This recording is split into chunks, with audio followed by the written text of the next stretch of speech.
আসসালামু আলাইকুম। আমি আজকে তোমাদের দেখাবো যে দেখো নিচের কোন ক্ষেত্রে সমকোণী ত্রিভুজ আঁকা সম্ভব। নিচের কোন ক্ষেত্রে সমকোণী ত্রিভুজ আঁকা সম্ভব।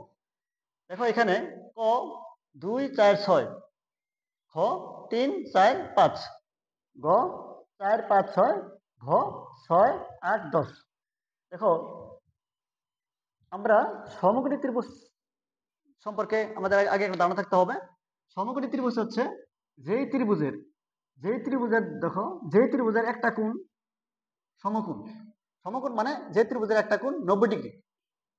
এটার আমি ধরো দিলাম এ, এটার আমি ধরলাম কি এ, এটা বি, এটা সি।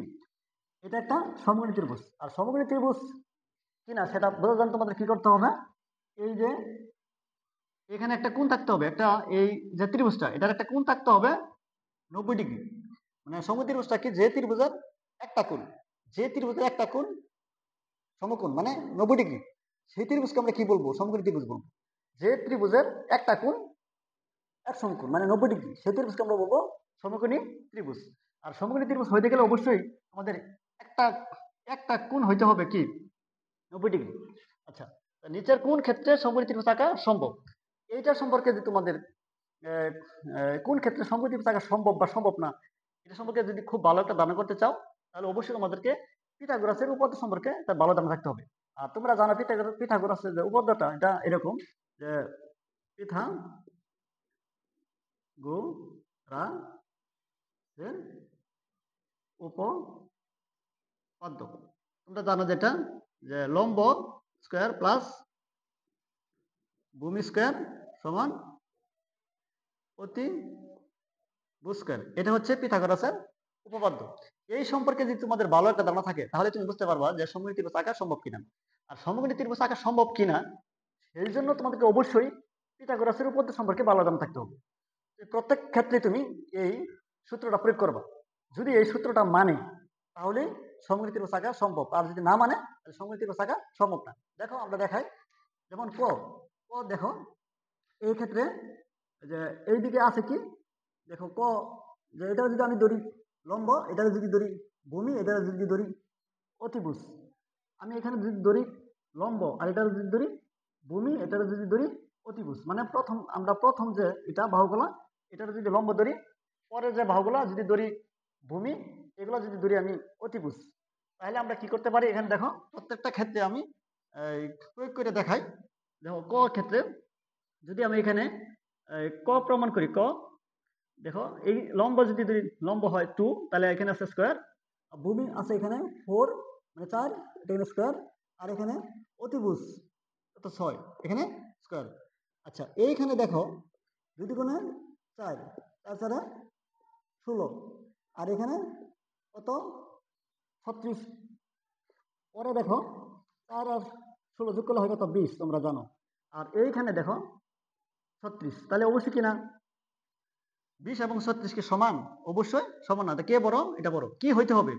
এটা সমান হইতে হবে। তাহলে এই ক্ষেত্রে ক সঠিক না, তাহলে কটা সঠিক না, ভুল।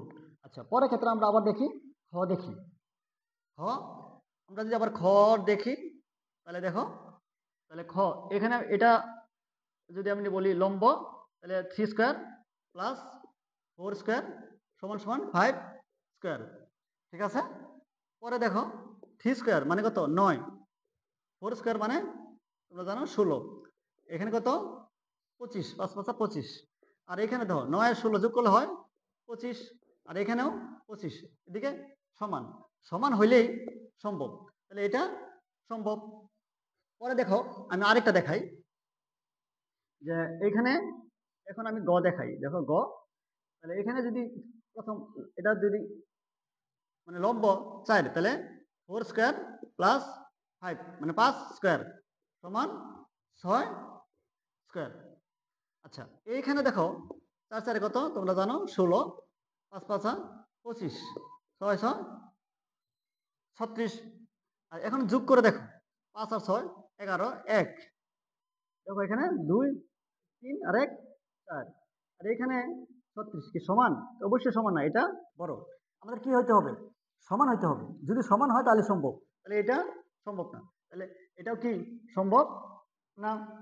আচ্ছা, পরে আরেকটা দেখো, আরেকটা দেখো, ঘ, তাহলে 6 স্কোয়ার 8 স্কোয়ার সমান 10 স্কোয়ার। দেখো এখানে 6 6 36, 8 8 64, 10 10 কত তোমরা জানো? 100। এইখানে যদি আমরা যোগ করি 4 আর 6 শূন্য, 4 আর 6 10 শূন্য হাতে 1, 4 1 7 আর 3, 6 আর 1 7 আর 3 10, এইদিকে 10, এইদিকে 100, এদিকেও 100 সমান। যেহেতু সমান তাহলে এই ক্ষেত্রে সম্ভব, তাহলে এটা সম্ভব। তাহলে দেখো নিচের কোন ক্ষেত্রে সমকোণী ত্রিভুজ আঁকা সম্ভব? নিচের কোন ক্ষেত্রে সমকোণী ত্রিভুজ আঁকা সম্ভব? যদি সমকোণী ত্রিভুজ আঁকতে যাও বা সম্ভব কিনা তোমাকে অবশ্যই পিথাগোরাসের উপপাদ্যটা মানতে হবে। যদি পিথাগোরাসের উপপাদ্যটা মানে তাহলে সেই ক্ষেত্রে সম্ভব, আর যদি না মানে তাহলে সম্ভব না। আর পিথাগোরাস সম্পর্কে তোমাদের আরো ভালো ভালো ধারণা থাকতে হলে তোমাদের সমকোণী ত্রিভুজ সম্পর্কে ভালো থাকতে হবে। কারণ সমকোণী ত্রিভুজ যদি তোমরা না চিনো, সমকোণী ত্রিভুজ যদি তোমরা না চিনো তাহলে তোমরা পিথাগোরাসের উপপাদ্য সম্পর্কে একটা ভালো ধারণা হবে না। তাহলে তোমাদের কি করতে হবে, যে সমকোণী ত্রিভুজটা চিনতে হবে, আর পিথাগোরাসের উপপাদ্য সম্পর্কে খুব ভালো একটা ধারণা থাকতে হবে।